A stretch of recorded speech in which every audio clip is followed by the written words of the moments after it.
Cela ne commence pas par une déclaration bruyante, mais par un clic silencieux, un son presque imperceptible, comme une clé tournant dans une serrure grippée par la rouille depuis des décennies. C'est le bruit d'un homme qui prend la décision consciente de desserrer son étreinte, d'enlever enfin, avec précaution, le masque qu'il porte depuis si longtemps que ses bords semblaient avoir fusionné avec sa peau. Il est debout, au milieu d'une pièce bondée. La danse familière de la vie sociale tourbillonne autour de lui, mais il s'est discrètement retiré du rôle qui lui avait été assigné. Cet acte n'est pas né de la colère, ni d'un sentiment de supériorité. C'est la première agitation, hésitante, d'un soi plus profond, plus authentique. L'inauguration tranquille d'un voyage vers l'intégralité, tandis qu'il apprend à outrepasser le réflexe automatique de plaire, d'acquiescer, de rire sur commande. Un nouveau genre d'espace commence à s'ouvrir en lui, un paysage vaste et silencieux. C'est la solitude. Mais ce n'est pas la terre stérile de la solitude. C'est un atelier, une pièce tranquille pour la rénovation et la reconstruction. C'est le véritable début de son histoire. Une vie prise dans la tension puissante et vibrante entre ce que le monde a toujours attendu de lui et ce que sa propre âme lui demande maintenant, doucement, avec persistance, de devenir. Il se fait une promesse silencieuse et solennelle. Il ne combattra pas les illusions qui maintiennent le monde uni, ni ne continuera à les alimenter avec sa propre force vitale. Il va simplement, et avec un courage qui lui est étranger et terrifiant, arrêter de faire semblant. Et ce faisant, il se prépare à l'inévitable rencontre avec sa propre ombre, aux projections inconfortables des autres, et au paradoxe profond et troublant qu'une vie remplie d'une plus grande clarté est souvent, par nécessité, une vie beaucoup plus silencieuse. Ce qui était une danse prévisible où chacun connaissait intuitivement les pas, une petite flatterie stratégique ici, un hochement de tête encourageant et solidaire là, un silence partagé et confortable qui signifiait toujours « je suis d'accord » est maintenant remplacé par une simplicité, un dépouillement et parfois un silence déconcertant. Alors que son masque devient plus transparent, les gens autour de lui le trouvent de plus en plus difficile à comprendre ou à catégoriser. Il est toujours un homme poli, il est toujours physiquement présent, mais il ne joue plus pour leur approbation. Ce changement tranquille, bien que dépourvu d'agressivité, envoie de puissantes ondulations à travers son monde social. En ne distribuant plus la monnaie facile et courante de l'approbation réflexe, il révèle, inadvertemment, combien de ses relations étaient construites sur cette monnaie fragile et rien de plus. Certaines personnes, en sa nouvelle présence, ressentent un sentiment de soulagement surprenant et palpable, comme si son authenticité tranquille leur donnait la permission d'arrêter enfin de jouer, elles aussi. Mais beaucoup d'autres se sentent soudainement et inconfortablement exposés, vulnérables, comme si leur miroir préféré et le plus flatteur avait été brusquement retiré, les laissant seuls avec un reflet qu'elles ne reconnaissent pas. Il ne construit pas de mur ni n'entame de dispute. Il choisit simplement, à chaque petit moment, d'être réel, au lieu de jouer un rôle. C'est le premier pas et le plus critique loin de la personne qu'il faisait semblant d'être. Et il apporte avec lui la question la plus puissante et la plus libératrice qu'une personne puisse se poser. Qui suis-je, vraiment, quand je ne suis plus consumé par le fait d'être qui vous voulez que je sois? Variablement, votre propre ombre a entré dans la lumière. L'ombre, cette partie crainte et cachée de la psyché, n'est pas un monstre, c'est simplement le réservoir de toutes les parties de vous-même que vous avez dû repousser et désavouer pour être aimé, pour vous intégrer, pour être considéré comme acceptable. Il commence à voir, avec une clarté étonnante et inconfortable, que beaucoup de ses relations les plus anciennes étaient basées sur un accord silencieux et inconscient. Je vais inconsciemment accepter de porter les parties de toi dont tu as honte, si tu fais de même pour moi. Tu peux projeter ta colère désavouée sur moi, et je peux projeter ma peur non reconnue sur toi. Mais maintenant, il refuse, tranquillement, et sans fanfare, de continuer cet accord. Il n'offre plus les compliments vides qu'il ne pense pas, ni ne se précipite pour apaiser chaque silence inconfortable ou aplanir chaque désaccord potentiel. En conséquence directe de cela, certaines personnes dans sa vie commencent à le qualifier de arrogant, de détaché ou de froid. Ce qui se passe vraiment, c'est qu'il a cessé d'être un écran commode pour leurs propres problèmes non résolus. Il n'est plus disposé à porter leur bagage émotionnel, car il apprend enfin, laborieusement, à porter le sien. Son silence retrouvé n'est pas une arme utilisée pour punir les autres, c'est une limite érigée pour protéger sa propre intégrité. Il refuse de mentir, même par un simple hochement de tête agréable, juste pour garder les choses artificiellement lisses. Son honnêteté tranquille et sans prétention brandit un miroir, forçant ceux qui l'entourent à affronter leur propre vérité, inexprimée, et leur comportement non examiné. L'inconfort qu'il provoque parfois dans une pièce est comme un outil de diagnostic, révélant avec une précision extrême les endroits où les illusions partagées vivaient autrefois, et où la lumière vive, parfois douloureuse, de la réalité commence maintenant à briller.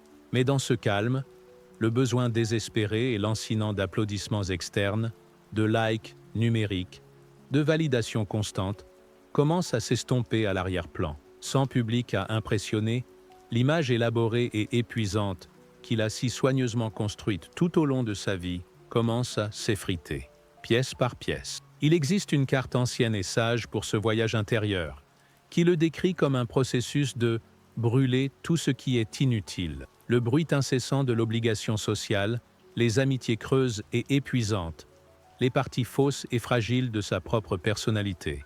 Tout se transforme lentement en cendres dans le feu purificateur de cette immobilité. Et de cette obscurité même, une petite flamme, régulière et inébranlable, apparaît. C'est le vrai soi, le centre calme et inébranlable qui était là depuis le début, enfoui profondément sous l'ego tapageur et le masque souriant. Il parvient à la profonde réalisation qu'une grande partie de son agitation passée n'était qu'une mascarade, astucieuse, pour un besoin désespéré de se sentir important. Dans l'immobilité, il redécouvre sa vraie taille, sa juste proportion dans le monde. Il n'est pas contre les gens, pas du tout, mais il n'a plus besoin qu'ils lui disent qui il est ou ce qu'il vaut. D'autres peuvent mal interpréter son autonomie tranquille comme une forme de jugement ou de supériorité, parce que leur propre estime de soi est toujours précairement équilibrée sur les opinions du monde extérieur. Mais il n'est simplement, et finalement, plus disposé à gérer leurs sentiments et leurs perceptions. À son sujet, la récompense ultime de ce travail intérieur difficile est une clarté profonde et durable, une capacité puissante de voir les choses exactement, telles qu'elles sont, et une présence douce et ancrée, qui n'a besoin d'être validée par personne pour se sentir complètement et entièrement entière. Ne pose pas de questions inconfortables. En ne jouant plus son rôle assigné dans ce drame collectif, en refusant l'accord facile et la validation réflexe, il devient une énigme vivante que le groupe ne peut résoudre. Ils sentent que quelque chose d'essentiel manque, que le circuit énergétique a été rompu, et ils le qualifient de distant, de arrogant ou de désengagé. C'est parce qu'il a cessé de fournir l'énergie nécessaire pour alimenter l'illusion partagée et souvent fragile du groupe. Il n'a pas besoin de se disputer, de protester ou de prêcher. Son simple et ferme refus de jouer le jeu suffit à changer fondamentalement le sentiment dans la pièce. Ce processus expose une vérité profonde et souvent cachée sur les groupes humains. Nous valorisons fréquemment la prévisibilité, bien plus que nous ne valorisons la vérité. Une personne authentique est, par sa nature même, imprévisible. Et pour un système construit sur la conformité, cela peut sembler dangereusement instable. Le malaise qui l'entoure parfois n'est pas seulement une réaction à sa personne, c'est la réponse immunitaire du groupe, une tentative d'isoler ou de corriger l'anomalie en leur sein. Leurs expressions de préoccupation, pour lui, ne sont souvent qu'une tentative déguisée et inconsciente de le ramener dans le rôle familier et prévisible qu'il a abandonné. Son immobilité n'est pas une attaque, mais elle est perçue comme telle par ceux qui sont encore profondément investis dans le jeu collectif. Il découvre, à son immense soulagement, qu'il a besoin de moins de tout, moins de louanges, moins d'accords, moins d'attention, moins de drame. Il se dirige lentement, régulièrement, vers son centre vrai et tranquille, et l'ego, autrefois tyrannique, apprend à être un partenaire utile et coopératif, plutôt qu'un roi exigeant et insatiable. Un tel paradoxe étrange et magnifique commence à se déployer dans sa vie. Plus il devient honnête et clair à l'intérieur, plus sa vie devient silencieuse et simple à l'extérieur. Le volume global de sa vie sociale diminue significativement, car il voit maintenant qu'une grande partie n'était que le bruit frénétique et bourdonnant de la recherche d'approbation et de l'évitement de la désapprobation. Il cesse de ressentir le besoin compulsif de s'expliquer et de se justifier tout le temps. Il arrête de faire semblant de ressentir un sentiment d'harmonie qui n'est tout simplement pas là. Il apprend même à permettre aux gens de le mal comprendre, sans ressentir un besoin frénétique et paniqué de se précipiter pour corriger leur perception de lui. Ce n'est pas un détachement froid et stérile, c'est une acceptation chaleureuse, calme et profondément enracinée de la réalité. Son énergie vitale précieuse, qui était autrefois perdue quotidiennement dans l'effort épuisant de maintenir une image publique fragile, est maintenant enfin libre d'être investie dans ce qui est réel, ce qui est durable, et ce qui compte vraiment et profondément. Quand il cesse d'alimenter les relations avec l'énergie bon marché du simulacre, les vérifications automatiques, et souvent insignifiantes, les conversations où il devait se trahir en se faisant plus petit, ces connexions qui étaient construites sur une fondation faible et creuse se fanent et tombent simplement. Ce n'étaient pas de véritables amitiés. C'étaient des alliances d'habitude, des unions de plaintes partagées ou des partenariats de simulacres mutuels. Leur disparition progressive n'est pas un acte de rejet de sa part. C'est la conséquence simple et organique de sa propre croissance. Il n'est plus disposé ou capable de se rétrécir pour s'intégrer dans des espaces qui sont devenus trop petits pour son âme en expansion. Les silences gênants et la distance croissante ne sont pas des échecs, mais des signes que l'écosystème de sa vie se rééquilibre vers la santé et l'intégrité. Ce qui reste après cet élagage est plus rare et infiniment plus précieux. Des connexions qui peuvent supporter le poids de la vérité. Des relations où il peut enfin se présenter comme son soi entier et complet. Sa vie commence à se sentir plus simple, plus propre et plus spacieuse. Son cercle social a peut-être diminué, mais la profondeur de la connexion en son sein a grandi immensément. Il ne s'agit pas de couper cruellement les gens de sa vie. Il s'agit de faire un ménage intérieur avec amour, créant un espace sacré pour que ce qui est réel et vrai puisse enfin prendre racine et grandir. Dans ces relations rares et belles, le lien est de pure présence, non de possession ou de contrôle. Chaque personne est libre d'être sur son propre chemin, et aucune n'est inconsciemment enrôlée pour porter le bagage émotionnel de l'autre ou sa vie non vécue. Vous ne pouvez pas forcer ou fabriquer ces types de connexions. Elles poussent organiquement, à leur propre rythme, dans la lumière chaude de l'honnêteté. Lorsque le besoin désespéré et avide d'être vu et approuvé n'est plus la force motrice de l'interaction. Dans ces amitiés, vous pouvez passer de longues périodes sans contact, et pourtant la connexion reste forte, profonde et vraie, car elle est construite sur la fondation inébranlable de la réalité, et non sur les sables mouvants de la performance et de l'attente. C'est un nouveau type d'intimité, plus mature, avec moins d'exigences et plus de vérité, qui ressemble moins à une représentation théâtrale et plus à un véritable retour à la maison. Il forge un chemin qui n'est ni complètement retiré du monde dans un isolement amer, ni désespérément perdu dans son bruit sans fin et distrayant.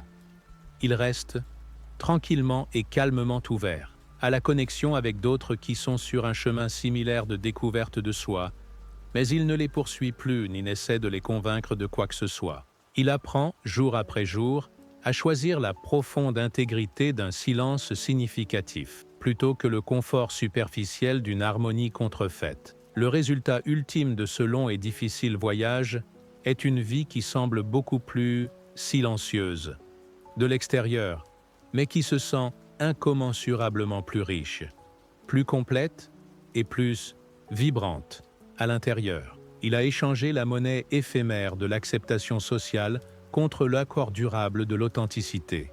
Il a appris à être infailliblement fidèle à la réalité de son propre monde intérieur, tout en permettant simultanément aux autres la liberté totale d'être sur leur propre chemin unique. Il n'essaie pas de changer le monde, ni même les gens qui s'y trouvent.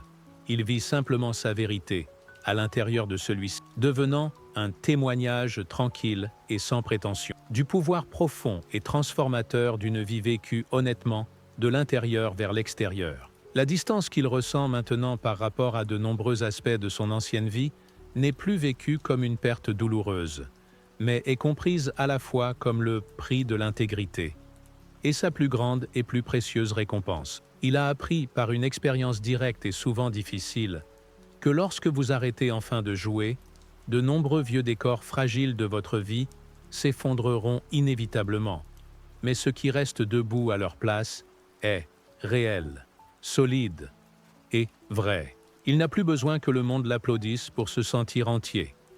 Il a trouvé un centre tranquille, stable et inébranlable en lui-même. Sa vie est maintenant un mélange gracieux et puissant de humilité profonde et de résolution tranquille et inébranlable. Il marche seul quand il le doit, non pas comme un paria blessé et plein de ressentiment, mais comme un voyageur chevronné qui comprend et accepte le terrain de son chemin choisi. La voie à suivre n'est plus une destination à atteindre, mais une pratique quotidienne à incarner. Prendre un peu de temps pour cette immobilité sacrée chaque jour, parler simplement et honnêtement avec le cœur, et rencontrer les autres tels qu'ils sont, en tant qu'êtres entiers et souverains, invitants, mais ne jamais exigeants ou forçants. Une connexion réelle et véritable, quand et comment elle est prête et destinée à apparaître.